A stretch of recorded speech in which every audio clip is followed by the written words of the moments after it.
E dando início, então, a esses instrumentos, né, que fazem parte do planejamento sucessório, nós iniciaremos pelo testamento ou pelo codicilo, né? Nós temos aí uma visão, né, de que o testamento, muitas vezes, ele é um instrumento ultrapassado, mas nós veremos que não é bem assim. Que o testamento, ele pode ser utilizado como único instrumento do planejamento sucessório, como também ele pode ser utilizado junto de outros instrumentos, né, para que aquele objetivo final seja alcançado. O testamento, ele vem a ser, então, um negócio jurídico unilateral que produz os seus efeitos apenas após a morte do testador, ou seja, ele produz efeitos pós-mortem, né? Vale a pena destacar que deve estar presente, né? Deve ser aferida a capacidade e o pleno discernimento desse testador para que esse testamento ele seja considerado válido, ou seja, a capacidade e o pleno discernimento no momento em que esse testamento foi confeccionado. E também nós precisamos aí nos atentar que caso as disposições que esse testador então colocou no seu testamento não seja uma fórmula genérica, ou seja, eu deixo tantos por cento do meu patrimônio para determinado herdeiro. Caso não seja uma fórmula genérica como essa, esse testador ele deve prever qual será o destino de novos bens que eventualmente ele vier a adquirir. Porque pode ser que naquele momento em que o testamento foi realizado, ele dispôs de todo o seu patrimônio em forma de legados, né?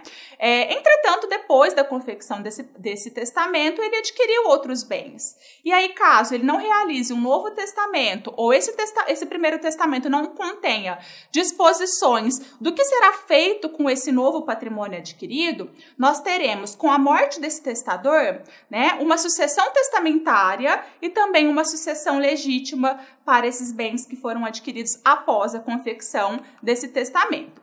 Quais seriam as vantagens, então, de realizar um testamento?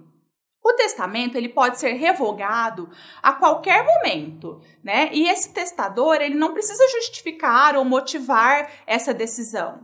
Então, podem ser realizados inúmeros testamentos, um após o outro, né? Com novas disposições que buscam revogar aquele testamento anterior, ou até mesmo simplesmente uma revogação desse testamento sem mencionar, então, qual será a destinação desses bens, né, naquele momento. O testador, ele não perde nem a posse nem a propriedade dos bens, né? Essa propriedade e a posse apenas serão transmitidas aos herdeiros após o falecimento do testador.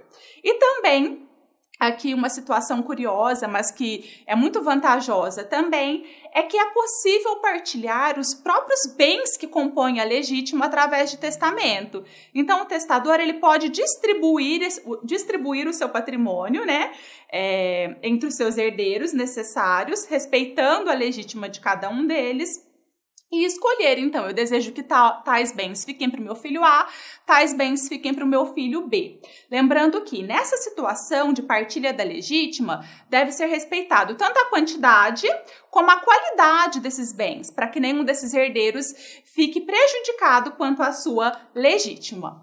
No tocante às formas do testamento, nós temos, então, aqueles testamentos que são ordinários e os testamentos especiais. Mas será objeto aqui do nosso estudo, né, da nossa aula, apenas os testamentos ordinários, que nós temos, então, o testamento público, que deve ser confeccionado perante um tabelião, através de escritura pública, e também perante a presença de duas testemunhas. Nós temos o testamento particular, que é escrito e assinado pelo próprio testador, né? Não precisa, então, comparecer a um cartório. E esse testamento particular, ele deve ser presenciado por 3 testemunhas. E, por fim, o testamento cerrado, que também é chamado de testamento místico ou secreto, porque apenas o testador tem conhecimento do teor, né, daquele testamento. E esse testamento ele é levado até um cartório para que um tabelião lacre esse testamento e lavre, então, o auto de aprovação, né? E é esse momento em que esse testamento ele vai ser lacrado e será lavrado esse auto de aprovação é que há necessidade de 2 testemunhas. Lembrando que o modo como esse testamento ele será confeccionado é de escolha do testador. E aqui, pessoal, uma situação, né, que fica muito clara, essa questão do planejamento sucessório do testamento como um planejamento sucessório, é que podem ser inseridas, né, junto com essa transmissão desse patrimônio após a morte do autor da herança, esse patrimônio ele pode ser transmitido com cláusulas restritivas da liberdade desse novo proprietário. Ou seja, essas cláusulas restritivas, elas são restrições mesmo ao poder do proprietário, né, em decorrência da vontade do testador.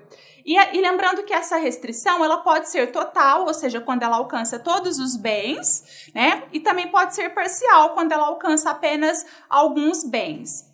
Essas restrições, elas podem ser vitalícias, ou seja, até a morte do beneficiário, ou podem ser temporárias, né, por determinado tempo, 5, 10 anos, 15 anos, a depender da vontade do testador. É importante deixar claro que essas restrições, elas jamais serão perpétuas, ou seja, uma vez que o beneficiário desse patrimônio falecer, a cláusula restritiva se extingue, ela não é transmitida, então, para os sucessores desse beneficiário, né? E também há uma impossibilidade de gravar os bens da legítima com essas cláusulas restritivas se não houver uma justa causa. Quais seriam, então, essas cláusulas restritivas? A primeira delas é a incomunicabilidade.